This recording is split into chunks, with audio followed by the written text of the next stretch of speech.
Join me now, Doug Mastriano, State Senator, Pennsylvania, Gettysburg, Republican. Colonel Doug Mastriano to you. Been retired. Did his service for the U.S. in Army Intel. That's a pretty neat thing when you do Army Intel. Hey, Colonel, thanks for being with us. Morning, brother. It's great to see you. Thanks for having me. Always good to have you. Now, you know what?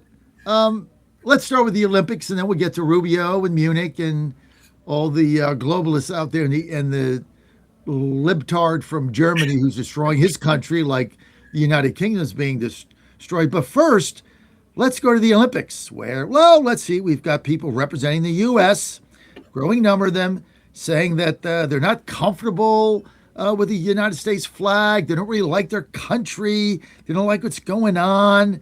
Hunter Hess directly said that, I got mixed emotions. I don't really like the Trump. I don't like the country, but why don't you stay in Italy then? Why don't you just move there? Why don't you get the hell out? If you hate it, why are you coming back?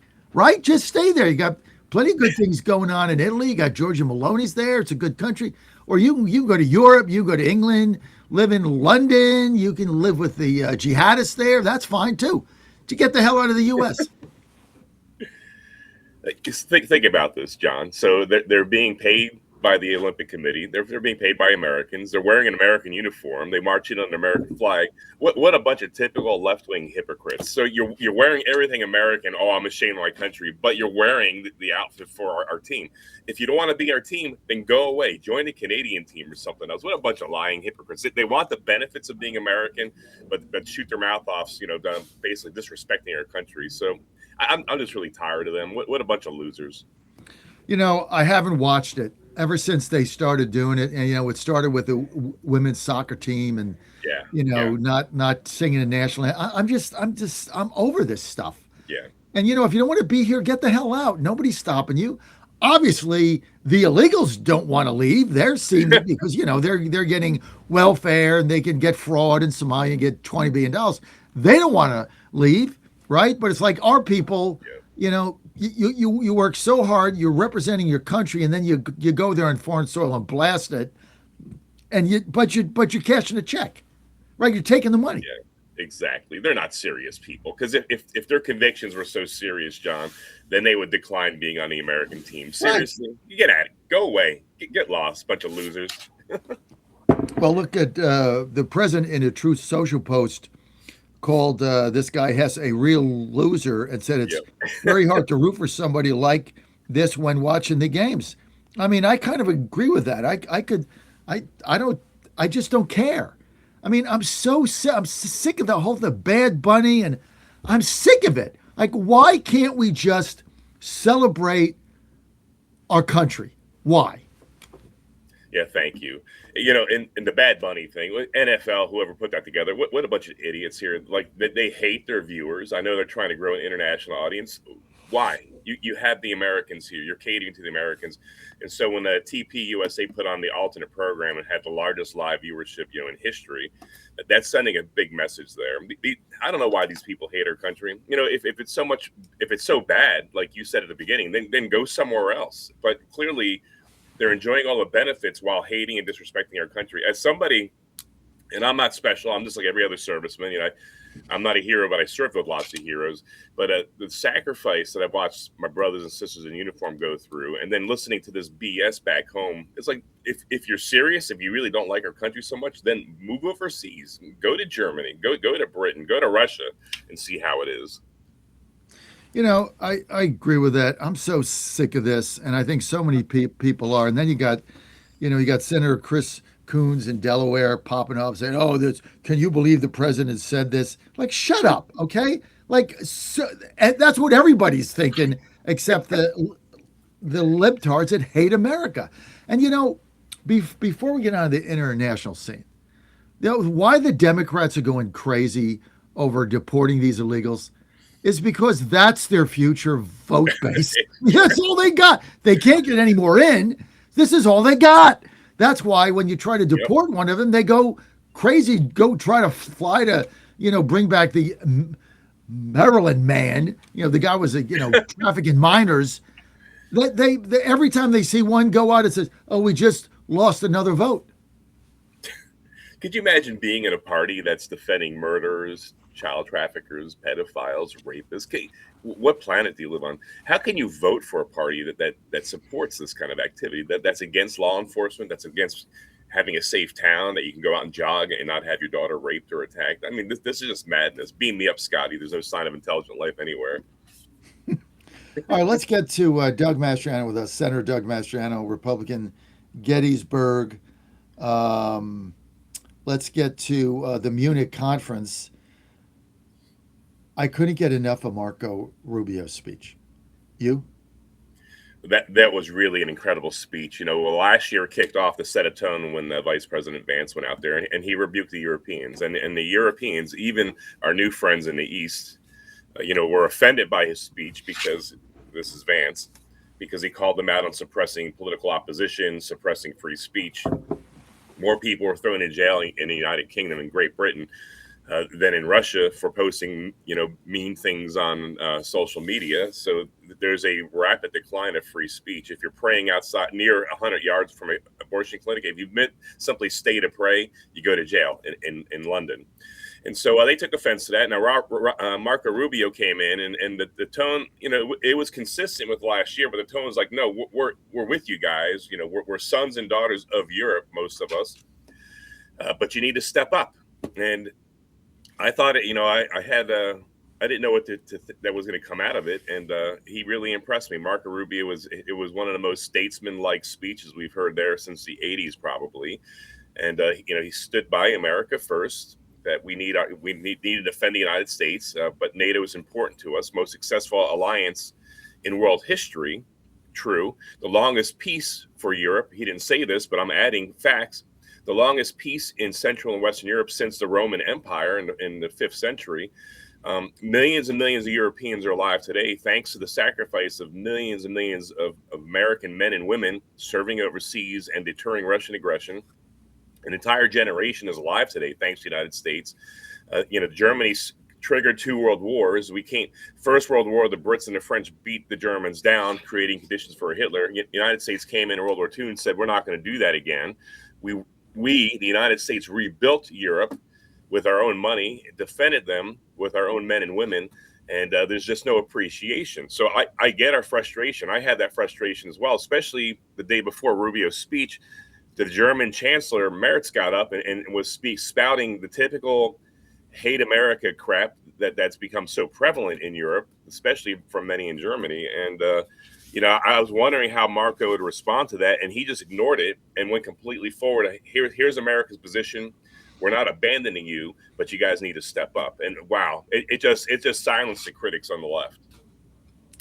This, the way he approached this, I think has propelled him to the top of the tier for 28. I mean, just looking at him, his demeanor, the confidence with how he delivered that message, and it was in your face, but it was done in a very effective manner. And the Rubio thing, I mean, this guy's real. I mean, he has just gotten better and better and better. Don't you agree with that? I do. Honestly, I'm completely impressed by him. The confidence that he does exude that you just mentioned, John, that really sums it up. He is the face of American foreign policy, and he is brilliant. I listened to the Q&A afterwards, answering with the media, and he just hit it out of the park every single time. He is going to be the nominee. I'll be surprised if he's not. See, I agree with that. And we've got a poll out, by the way. I'd love for you to participate in it. I love to send it to you. And you could send it to your fans. Just go to johnfredericksmedia.com. We have the first in the nation straw poll, the Iowa straw poll, and I encourage everybody to participate in that. You can rank your candidates we got 11 candidates. You can rank them 1 to 11, and go from there. But I just thought, seeing him yesterday, seeing the way he handles himself, and just the courage. I mean, that was a fearless speech. That was a fierce and fearless address, in your face, but he did it in a way that was very convincing. And I think that's what made it so powerful. It's a difficult thing because with Europe, you're dealing with people who love us and want us in Europe, want American presence, on the ground, like in Poland or in the Baltic nations, just as an example. And then you have others who are, skeptical, like the French and many others from the old side of Europe. And he got up and he balanced it with, strong American resolve and still saying we're going to be a partner. And NATO has proven to be an important. We've invested more than all the NATO nations combined. I get it, but when we were attacked, NATO, for the first time in its history, invoked Article 5 of the Atlantic Charter, which is an attack upon one member is an attack upon all. And the only time that was invoked, we thought, is going to be invoked defending West Germany from the Soviets during the Cold War. Mm-hmm. That's what I thought when I was serving there on the Iron Curtain. But it was invoked after 9/11, after we were attacked on September 12th, 2001, and the NATO nations went to fight our war in Afghanistan. I served alongside all the NATO nations in Afghanistan, and about half of the casualties in total were European member nations. Proportionally, nations like Denmark and Germany, and even Canada, they fought tenacious battles against the Taliban. And there's a lot to be thankful for in that partnership, but they do need to step up. When President Trump was in office the first term, John, of the 28 then NATO nations, only 5 are spending their pledged 2%, only 5. Now we're up to 32 nations in NATO, and about 25 members are spending over their 2%. So that's a lot to say about Donald Trump's policy dealing with NATO and getting the NATO allies to step up. So it is working. Listen, I think Marco Rubio, this is a speech that's going to go down in history. I was saying this earlier. Yeah. Right up there with Reagan's, Mr. Gorbachev, tear down this wall. And the way he framed this, and he said, you had this, Europeans had this utopian vision after the Second World War of open, no borders, the free movement of peoples in order to, boost trade in the economy, and everybody would be prosperous. There'd be no wars. It's a joke. I mean, basically all they've done is come in, invade countries. Now they're trying to do Sharia law. I mean, it's just insane. And he laid it out. And, when you look ahead to 28, and you look at what Rubio's did and what he's doing, and then you look at the broader picture, the general electorate, I think if he wants to be the nominee, I think from what everybody I talked to in Iowa, and I was just there for a week, really likes him. Remember, he finished number 3 there in 2016. So he's known there. And I think if he decides to get in, he's going to be very, very hard to beat because he can bring a wide coalition together. He's got MAGA, he's got America First, and then he's got people that might not be comfortable with Vance's age. And that's really, this is no rap on Vance. Great guy, right? But the age is going to be a factor. He's very young. He doesn't have a lot of experience, served in the Marines, VP, couple years in business with Peter Thiel. That's it. And so I think that's, Republicans and MAGA voters are going to make a decision. I'm fine with either of them, or I'm fine with a whole bunch of them that might be running. But I think based on what I saw, if he decides to run, good luck beating him, Doug.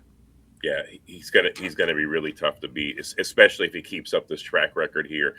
His negotiation ability to end wars. I mean, he's Donald Trump's right hand man on it. He's on the ground, and he's engaged in all these meetings. The speech was just the tip of the iceberg. And you think about his speech, I thought it was brilliant in another regard. He reminded the Europeans of their rich history, and it's the Europeans and Americans have been told to be ashamed of our history because of colonialism and slavery. And he's reminding them, and no nation is perfect, but we have a rich history that's worth defending. And, free speech and all these other ideals, which which were developed in England, especially with William Penn, who was imprisoned for his faith and speaking about Jesus and going to jail 6 times in England, and, bringing the ideas to Pennsylvania. Those were all rooted in Europe. And, we are the inheritors of that rich history. And for him to stand up and say, don't be ashamed of your history, fight. It's worth defending. It's worth fighting for. We hear similar things, from Donald Trump in America. Our country is the greatest one on earth. And why would we go around like some of these clown Olympians bashing our nation, which enabled them to join the Olympic team in the first place? Well, I think that's it. I mean, it's and, Vance did a good job there defending us, or just no doubt. But There's something special about this guy that I've seen, and like the other day he was taking questions, and they asked him. They said, "Well, are you in favor of regime change in Cuba?" And he's like, "Well, of course I am. Sooner rather than later." Well, what would happen should the U.S. get involved in regime change? Yes. I mean, nobody answers question. Yes. Well, what would happen? Well, the communist government would fall and people would be free and maybe they could have a sandwich.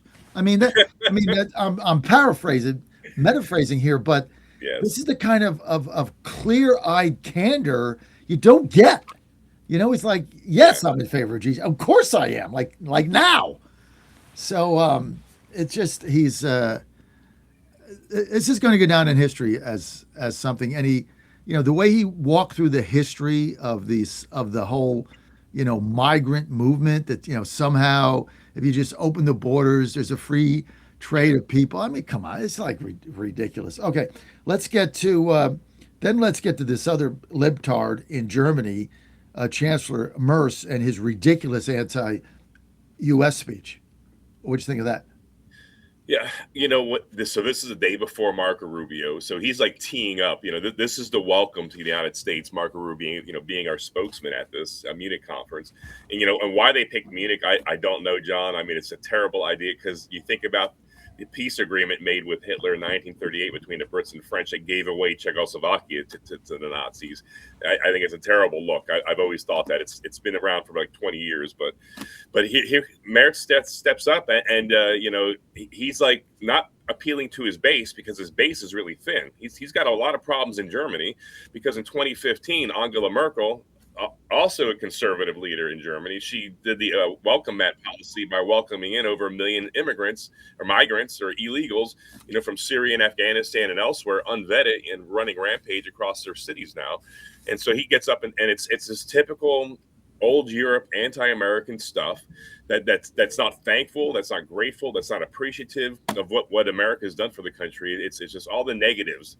Europe, we got to we got to figure out to be on our own, and America can't do it on its own. It's like, what? We have done it on our own. We've protected your country, basically with our nuclear umbrella that the Germans have been resting under. And it's bad with the background when Poland has suffered a lot, under the arms of the Germans or the Prussians over the centuries. And when a previous Polish president says there was a time I thought the Germans had too many tanks and now they have too few, something's gone wrong. I mean, they have 210 tanks in their depot. Are you kidding me? The masters of the Blitzkrieg. And so when he got up and started, spouting this typical stuff, I'm like, oh crap, you don't do this. Where's the thankfulness? There's sacrifices of people out on the Iron Curtain, like me and millions, so many other millions, who are away from home for years, defending Germany, deterring against Russian aggression. The level of America's sacrifice to Germany, but all of Europe.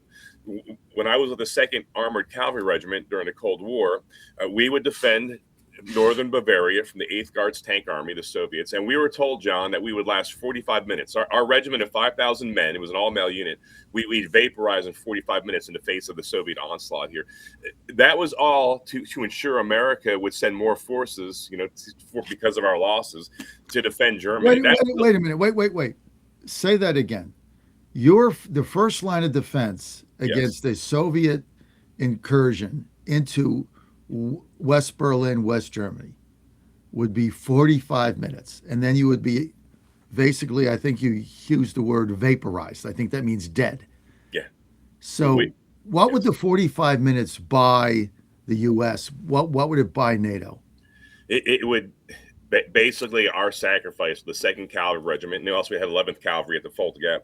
It would ensure America would because of our losses, it guaranteed America would send everything it had to defend Germany because of our losses, because the Soviets would kill so many of them. So we called ourselves the Great Speed Bump, basically, that we would go and kill as many as we could, take out as many tanks as we could with the Air Force flying over us with the air-land tank battle doctrine.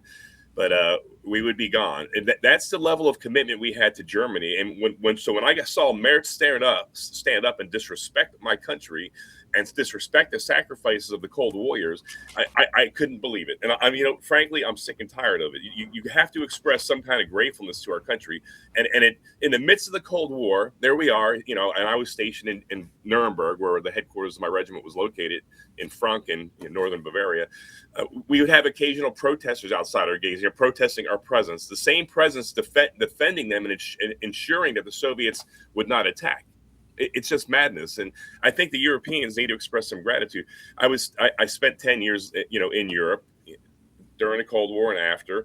And after the Cold War, we were on the 60th anniversary of the Marshall Plan. 1947, our Secretary of State, General Marshall, came up with a plan to rebuild Europe from the ashes of the World War, triggered by Germany and its aggression against its neighbors. And I had a trip to London to the headquarters in the UK, and I read the Sun paper, and it was an editorial saying, hey, this is the 60th anniversary of the Marshall Plan. How come no Europeans are commemorating America's commitment to rebuilding Europe? And it just struck me. It's like, where is the thankfulness? The United States has sacrificed trillions of dollars. We've lost many men and women on training exercises in Germany. It was just so common, John. Like every couple of weeks, another American would die on an exercise training to defend the Germans, and nobody even batted an eye about that. So there's a lot of empty chairs around the nation because of that, even during the Cold War. And we're getting tired of the Europeans sticking their thumbs in our eyes here when we've had a goodwill and with great sacrifice have prevented a third world war on their territory. And it's not hyperbole when I say there's millions of Europeans alive today thanks to the United States of America. It's just to hear these stories, and to say that your regiment of 5,000 had a 45-minute window before being annihilated. But you were there, the first line of defense, and you guys knew it, right? It's kind of like it's kind of like some of the other things that have gone on in the Battle of Bataan and things of that nature, where those guys knew they were going to die. I mean, they were just there to hold out as long as they possibly could for the greater good, but they had no chance of survival, right? Yeah, and the operational tempo that we had during the Cold War was brutal. We're newlyweds. They sent me over without Rebbe initially until I could get a house. They said it's going to take a year before you get a house. All these little sacrifices, the evacuation exercises every year. The wives, the spouses, and the kids would practice, evacuating. One time, Rebbe asked the MP, the military police, during these drills to evacuate in case the Soviets attack. What are you going to do with our 3 Pennsylvania cats that we have in the house? And the MPs are like, oh, well, don't worry about your pets. We'll come through and shoot them. All these little sacrifices, a newlywed couple. Every month I was gone either on the border or at Grafenwehr training, live fire exercises where people did die, or at Hohenfels maneuver training or return forces to Germany every year where American troops from America would come and join the fight. We have 250,000 American men and women practicing defending Germany from a Soviet invasion. Just constantly gone from home, all the pressures, so lots of divorces and lots of sacrifice, and then you have the German chancellor getting up and spouting his mouth off as if we're strangers to the continent. And it's like, no, you have Germany, Chancellor of Merits, you have no greater friend than America, and it'd be nice if you actually said thank you for once instead of spouting on about how offended you are by speeches. Unbelievable. You know what? For you to have gone through what you went through, and then having to deal with this clown Merce after all the sacrifices you and your family went through to protect the German people that were still free, it's just unbelievable. I mean, the ungratitude of these people. It kind of ties in what we said with the Olympic stars that we have going there and saying, "Well, I'm not really comfortable." Yes. Representing America. Well, then don't go and don't take the money and go to Canada. Like, what the hell do I care? Just get out. But, the hypocrisy is beyond the pale. Doug, you nailed it. Want to thank you. Thank you for being with us today. Final thing, though, what's going on in the Pennsylvania General Assembly that we have to be aware of this a week? So, Josh Shapiro came out and gave his budget address. Of course, it's more irresponsible spending, throwing money at growing his government, while reducing our ability to have a successful economy. He wants to bring in AI centers. That's a great idea. I support it. President Trump supports it. But we're already paying double our electrical bills this year, and we're in an energy powerhouse. So, and Josh Shapiro is a feckless, worthless governor. Check this out, John. I think his biggest donor was Reid Hoffman in the 2022 gubernatorial where he ran against me. And guess what? Reid Hoffman is mentioned in the Epstein files 2,658 times or something. I mean, this guy was a close associated with one of the most notorious traffickers in American history. And, when the media jumped on me because one of my donors, I think a $500 donor, posted some questionable things, I returned the money. And there was articles in the Inquirer, this outrage. I returned the money. I can't vet every donor, but it's okay for the Democrats and Josh Shapiro to take dirty money from somebody who's very close associate with Epstein. And there's several others, by the way, that are in the files that are mentioned. And I'm sick and tired of this. This guy is a politician. He does not look out for the interests of our people. We saw his mishandling of the Ellen Greenberg trial where he agreed that it was a suicide, like she stabbed herself in the head 20 times. Are you kidding me?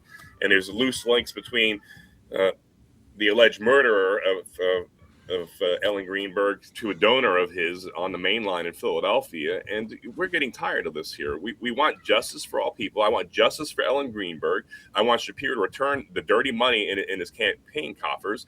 And I'm demanding the corrupt Pennsylvania media, probably worse than the national media, to apply the same standard that you applied to me in 2022. Hey, corrupt Pennsylvania media.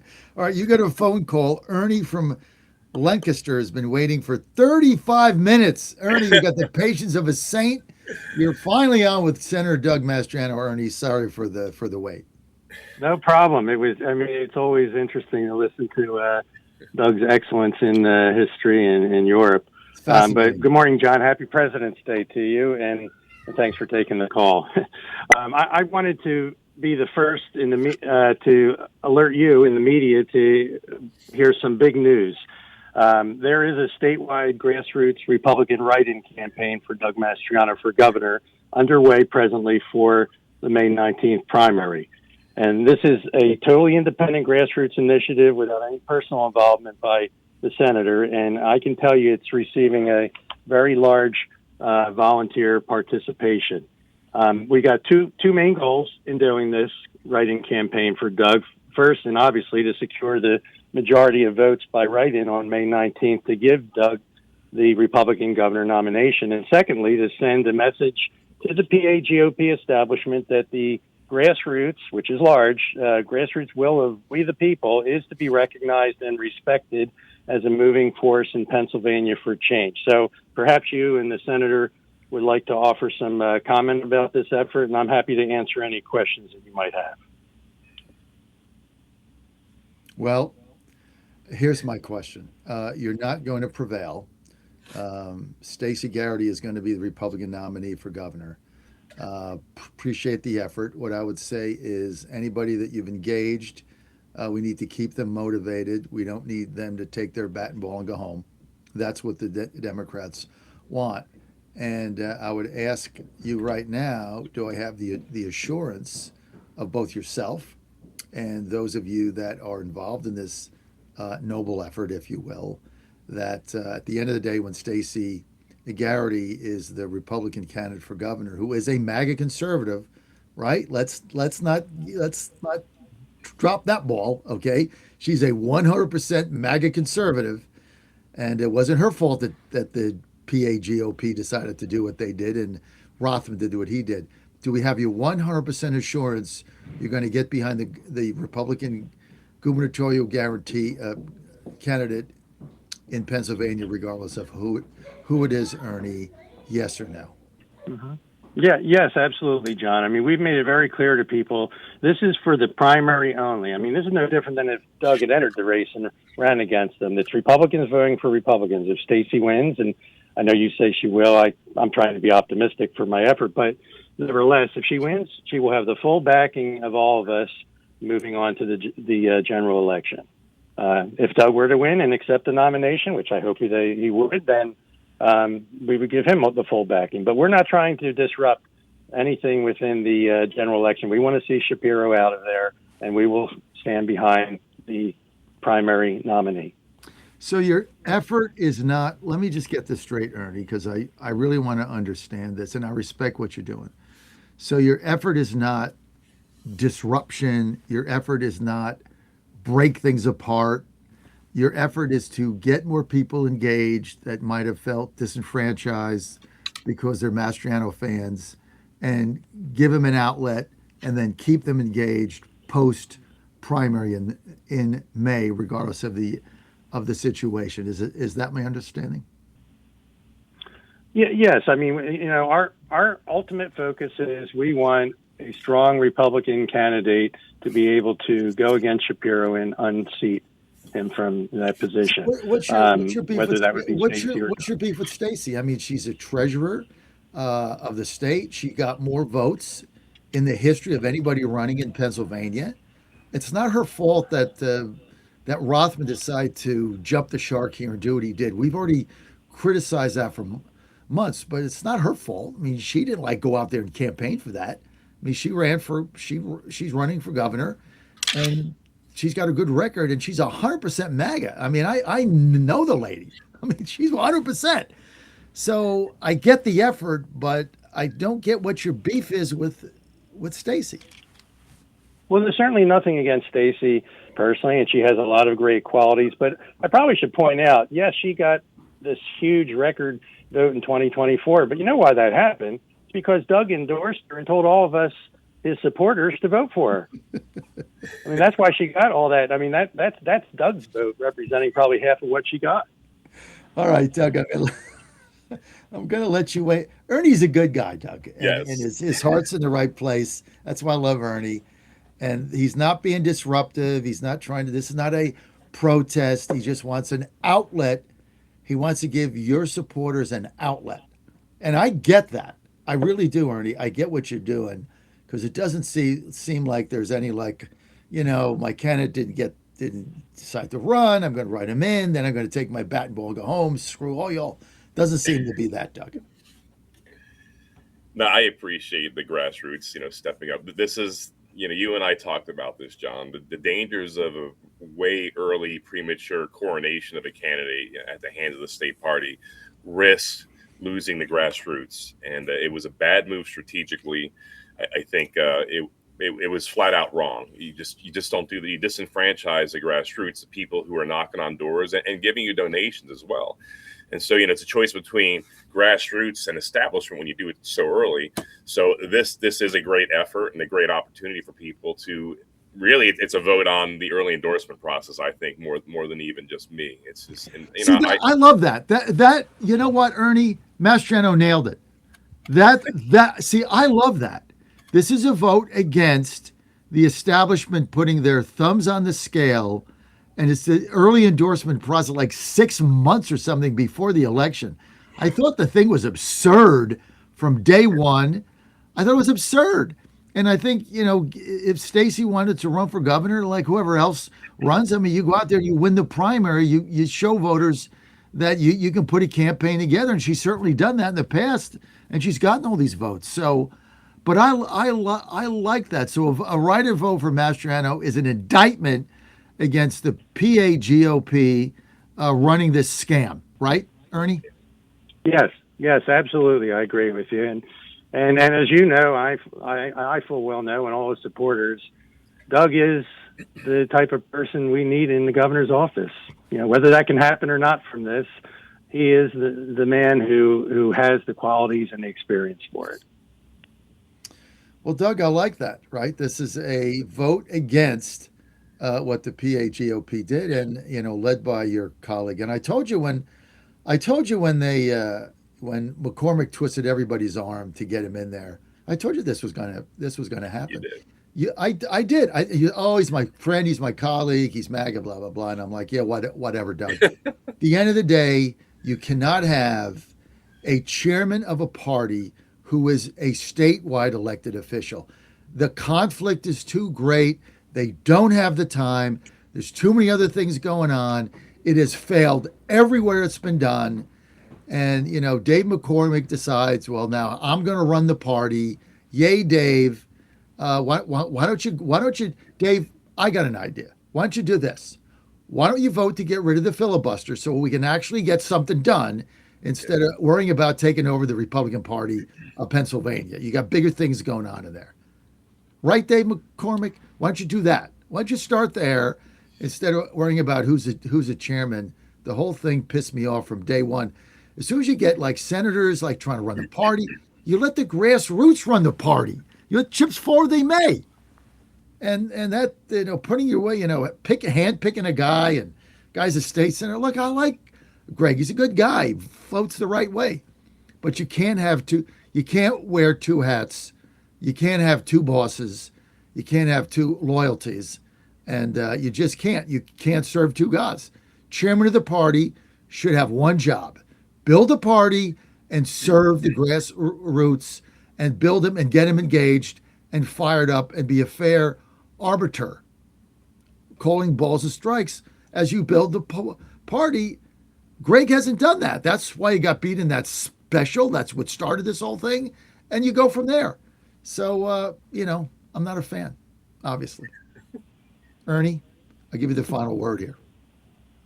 All right, great. Well, I do want to say, and I'm sure you know as well, everybody talks about grassroots when they're running in a campaign. Doug Mastriano has truly had the grassroots supreme, if you will, really going back to 2020 in his involvement in defending our freedoms and our rights on this Capitol steps. So if you saw this grassroots, these people, the enthusiasm, the passion, the talent, and the sacrifice that they have given for Doug in the past and are willing to give now and are in fact doing so. Even this campaign that we're doing, we have nearly 1,300 core volunteers who are actively promoting this across the state for every county. We have some really big plans to make that. When's the primary? May 19th. May 19th. Okay, so May 19th, you want Republicans to go. Is an open or closed primary in Pennsylvania? I don't remember. Is it? I believe it's, if you mean by only Democrats writing or voting and for theirs and Republicans for theirs. Yes, that's correct. Independents can't do anything. Okay, so you're a Republican. You got to go vote on May 19th, and you want people to grab a pencil and not vote for Garrity and vote for Mastriano. Is there anybody else on the ballot, Doug? Or is it just Stacey alone? Just Stacey. Well, we're going through the petition drive right now, so we'll see if signatures are collected, but I have not heard of anyone serious or viable that's going to be on the ballot. Well, here's her problem. If I can leave you with one thought. How do you get your voters out when you have no opposition on the ballot? Like, how does she get her voters out? So that's the problem. Yeah. So the party hand selects. Now there's no competition. There's no fight. There's no enthusiasm. So what Ernie is doing is actually, I know it's a stretch, but it's a possibility if there's extremely low turnout. And if, Ernie's volunteers motivate people, it could really happen. I know the odds are against it, John, but because there's going to be why should I go out and vote? 8 months before the election, the party picked the candidate. There's no names on there that I care about. So there is that danger. Are you going to write your own name in, Doug? We'll see. Oh, you knew that question was coming, right? Maybe I should ask your wife who she's going to vote for. Probably get a straight answer. I know if I ask Rebby, I'll get a straight answer. Yes, you will. I can guarantee you that. Ernie, I'm going to get a straight. Didn't get a straight answer from Doug, and I get his position here. But if I text his wife right now, I'm going to get a straight answer one way or the other, and she'll text me back, Doug, in like 10 seconds. Just saying. All right, so you shame me. Yes, I'm going to write my own name in. You shame me into it. Yeah, you got to answer the question, right? You're either the grassroots or not. Ernie, the way you explained it, the way Doug explained it, I like the idea, because the idea is get the grassroots involved, make it a protest vote against what Senator Rothman and the PAGOP did, which is basically now run by Senator McCormick, which I also think is a bad idea, right? You don't have to run the party. Just go be a senator. We'll figure it out later, right? Let's build the party. Let's raise money, build the party. Let's make it meaningful. And but you got to get the grassroots involved. And the first move was losing. Look, if you're Rothman, your first move, you got beat in a special that Trump won by 15, right? Strike one. Then your second move is you put the thumb on the scale and you disenfranchise like half the Republican voters in Pennsylvania. So Rothman, you're 0 for 2. I mean, take two, hit to right. I don't know what the answer is, but maybe you'll get a waste pitch in there or something. But you had 2 swings and misses. You're down 0-2. You got guys on base, Doug. You gotta get a hit here. I know. Please. Don't be chasing sliders in the dirt because that's what's coming. Yep. All right. Doug, you want to finish us up? Close us out here.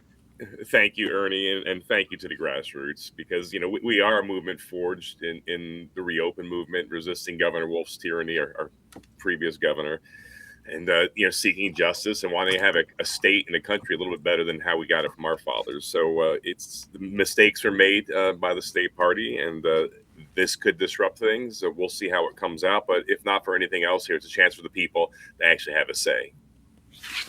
You got it right, and I just got to read this one text here. I got this some person in my getter that hates ranked choice voting in primaries. I'm in favor of it. Let me just tell you that I'm going to run if things break. If my councilwoman in Ward 2, Brooke Pinto, if she wins the primary to go be the delegate here, I'm gonna run for this council seat in D.C. in Ward 2. Wow. And I am the only MAGA candidate, the only Republican, and it's ranked choice voting here, and I will win for one reason: ranked choice voting, because there'll be like 8 Democrats running as independents and me, and I'll be everybody's second choice because they all hate each other. That's how I'm going to win. So this idea that if you do ranked choice voting, it'll elect the rhino, that is so blatantly stupid false, right? If you do it the right way, you always get the MAGA guy in. So just want to toss that out there. The people that hate it, they just, I love you guys to death, but you just don't get it. You really don't get it. All right, Doug, thanks for being with us. People want to follow you, and Ernie, stay on the line. People want to follow you, Doug. Where do they go? At Doug Mastriano. It's easy as that. At Doug Mastriano. All right, Doug, we're going to let you go, but I'm going to stay with Ernie, right? I'm going to stay with Ernie. So, Doug, thank you for being with us at Doug Mastriano. Ernie, so let me just stay with you here. So, people in Pennsylvania want to get involved in your grassroots effort. Apparently, you're one of the leaders of it. How do they get involved? Where do they go? All right. Well, we have a private Facebook group out there. It's, and I'll give you the name in here in just a second as I pull it up. They can search it out and they can join. And of course, they have to answer a couple questions like, yes, they're going to support Doug. But it's called Grassroots Republican Write-In Campaign for Doug Mastriano for Governor. If they just type in Grassroots Republican Write-In, they'll probably come right to it. That's the main thing. The other thing is, if they believe in doing this, they can tell anybody. I mean, this is a decentralized effort. There's no money involved. It's just communication through every social media channel, phone calls, emails, knocking on doors, text messages, whatever we can do. And that's what people are doing. We produced some materials for them from a very talented graphic design person that we have, and we've given them instruction on how they can produce them or print them off on their own or a local printer. And they're running with this stuff. I mean, we literally have almost 1,300 people doing this. It's exciting. It really is. And, I can't emphasize enough, how, Doug is the motivation, even though he has nothing to do with this. I mean, he's been motivating us for 5-6 years now, and because of his defense of our freedoms. So that's what's behind this. You think you can get 25% of the vote? Well, I'll tell you that here's the truth. I'm Ernie. I'm not Doug. I can get 10% of his people to, get motivated. I would like Doug to come out and get the other 90% motivated with not going to do it. No, with he the can't statement. do it. No, he can't do it. Because Doug is not. Well, it's one thing voting for yourself. It's another thing to be campaigning on a write-in where you already endorse Garrity and Garrity's going to be the nominee. That's counterproductive. I would not think that Doug would do that. And if he did, I wouldn't be in favor of it because he decided not to run. And John, that's fine. But you hit the nail on the head, though, about the turnout. I mean, Stacey is unopposed, so that's going to be a low GOP turnout. Plus, it's primary; it's low anyway. But no presidential election either, and a lot of the other Republicans that are running, many of them are unopposed too. So we're motivating Doug's base to come out in force. And Doug in his primary had 591,000 votes that he got alone. And I think we only need about 350,000, and I think that could be doable. Well, I think with a low turnout, but I love the idea. You give the grassroots an outlet, you give them a way to get involved, and you turn it into a protest vote against the PAGOP, putting their thumb on the scales, which I was just not in favor of. I mean, you just let the thing play out. Yeah. Otherwise, you disenfranchise too many people, and that's that's what happens when you've got elected officials running things. McCormick's running it, Rothman's running it. These are elected officials. They see things differently. Chairman of a party needs to be somebody from the grassroots. Like the DC GOP, my chairman, Patrick Mara, grassroots guy, was a school board member, understands it, would never weigh in like this. I mean, you just can't have it. We had, there was a state senator running the Virginia GOP, great guy, Mark Peake. You just, he's a state senator, he's a lawyer, he's got a law firm, he's got clients.